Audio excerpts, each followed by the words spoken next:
Narendra Modi there in Ahmedabad casting his vote. He just arrived there a short while back. Remember, he's fighting from Vadodara, one of the two constituencies that Narendra Modi is contesting for. He's the BJP's prime ministerial candidate. This is home turf for him, isn't it, Professor Shiv Vishwanath? Look at the body language. Look at the way he walks in. The crowds chanting his name. The streets filled with his supporters. Look, he's a Dada walking the Nukkad. And to a certain extent, when he's in this place, I don't think he's the leader of a nation. I think he's the boss of a Nukkad.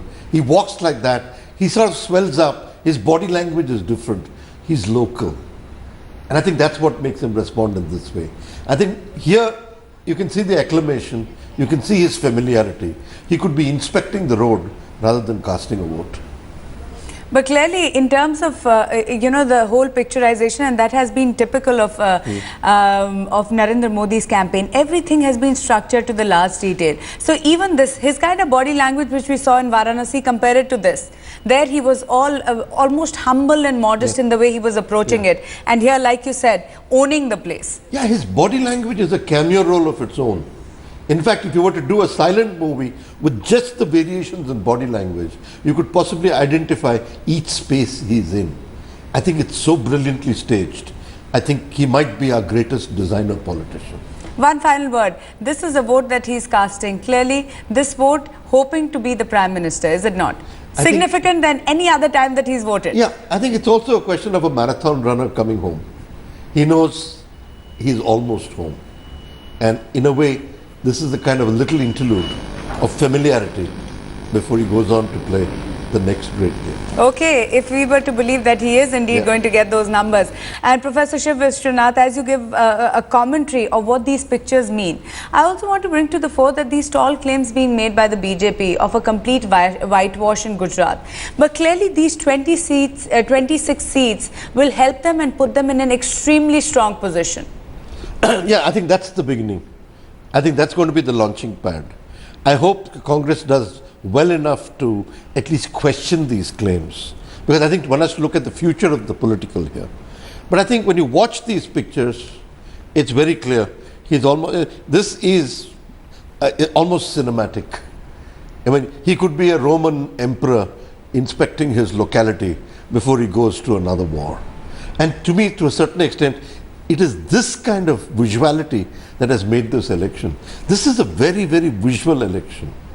Between the commentator and the film, I think you've virtually created a new kind of. Did you watch the symbolism? The way he holds the lotus, he could be holding a trident, he could be holding a mic. You know, it's almost a juxtaposition of these things. Each could be the other. I think to a certain extent, this is brilliant symbolism. And I think it's the symbolic level that he has played so brilliantly.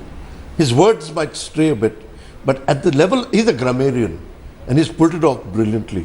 He looks tired, but I think he's allowed to be tired when he reaches home. And I can think even that tiredness is almost a staged act of familiarity.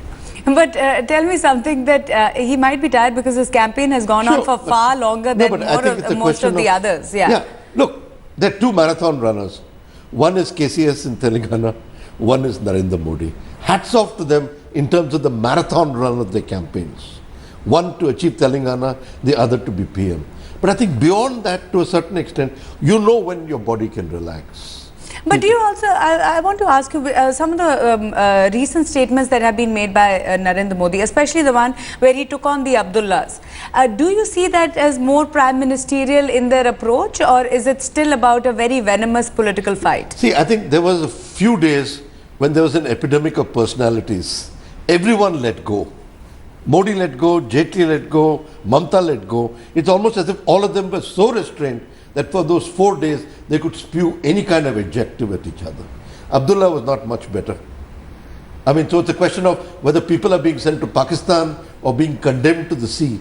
Eventually, it's very clear that if you don't belong within a certain category, maybe the territory of India doesn't belong to you. This sense of loyalty and correctness which each of them claim, I think is a bit worrying.